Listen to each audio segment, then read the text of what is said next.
Um grande autor brasileiro, do qual vou deixar a frase aqui no final do vídeo, tem uma frase mais ou menos mencionando sobre a dificuldade das pessoas em separar fatos de opiniões, misturando uma coisa com a outra como se uma opinião fosse um fato. Pegou-se o hábito no Brasil de colocar acusações como se fossem provas. Acusações podem no máximo ser o que? Uma opinião. Até aquilo de fato ter acontecido, se concretizado, tornado alguma coisa real ou que de fato aconteceu, é uma outra situação. Necessita-se de prova, de processamento, de processo jurídico, processo judicial que corrobore com aquilo que está sendo mencionado. Para isso existe o judiciário. Metáforas são palavras utilizadas para representar uma outra coisa que não aquilo que de fato foram criadas, né? Como dizer, por exemplo, que alguém tem um sorriso de pedra. Pedra não sorri, então talvez a pessoa esteja pegando um outro aspecto da pedra para dizer que o sorriso daquela pessoa é um sorriso duro, engessado, sem sentimento, sem passar nenhuma mensagem.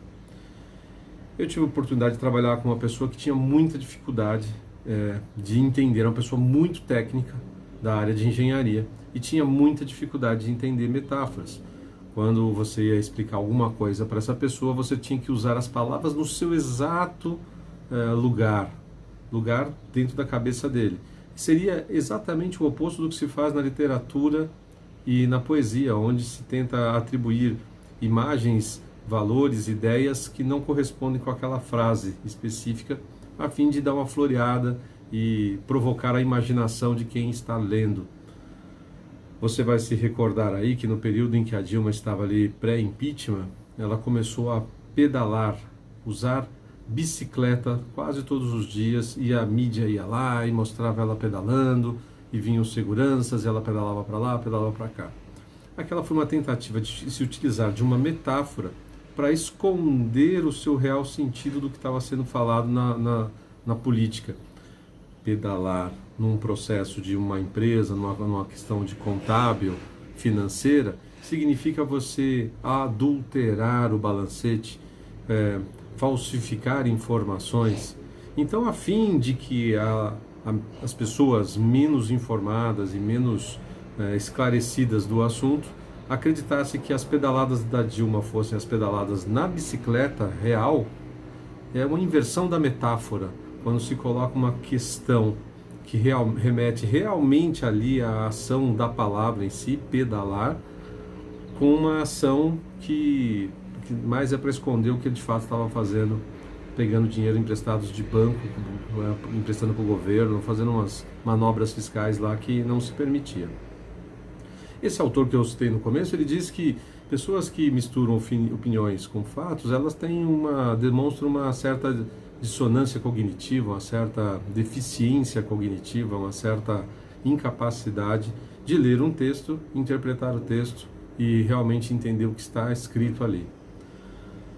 Uma outra coisa que aconteceu muito boba essas 15, 20 dias atrás, quando o Bolsonaro menciona numa ironia, aliás, essas pessoas também têm dificuldade de entender a ironia, né? Ou fazem questão de não entender. E aí o Bolsonaro se utilizou de uma ironia dizendo que como ele havia torcido para o Flamengo, todo mundo sabe que Bolsonaro é palmeirense, ele usa camisas de vários times, até de times que a gente nem conhece, talvez seja um gosto pessoal dele, enfim, mas ele de fato assim se declarou muitas vezes palmeirense. E na final da Libertadores entre Palmeiras e Flamengo, ele brincou dizendo que como ele havia torcido para o Flamengo no Mundial e o Flamengo havia perdido, ele ia continuar torcendo para o Flamengo, fazendo justamente uma ironia, dizendo que queria que o Palmeiras ganhasse, pois a mídia em vários canais estava lacrando o Bolsonaro como flamenguista.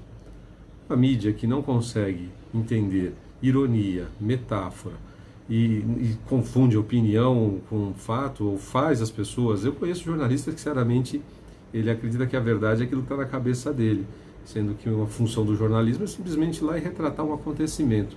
Quanto mais ele coloca a opinião e a interpretação dele, maior a chance dele estar errando. Mas, enfim, para concluir, as pessoas estão com muita dificuldade, talvez nesses últimos 30 anos, tudo que se conseguiu na educação do Brasil foi tirar a capacidade das pessoas de ler um bom texto, interpretar o texto, subtrair aquilo que é metáfora da figura, de qualquer outra figura de linguagem ali e entender o real sentido do texto que está ali apresentado. O autor, você já vai ver aí a frase no final, foi Olavo de Carvalho, demonstrando o quanto as pessoas andam destruindo a educação no Brasil quando sequer consegue distinguir uma opinião pessoal de alguém com um fato verídico que tenha acontecido.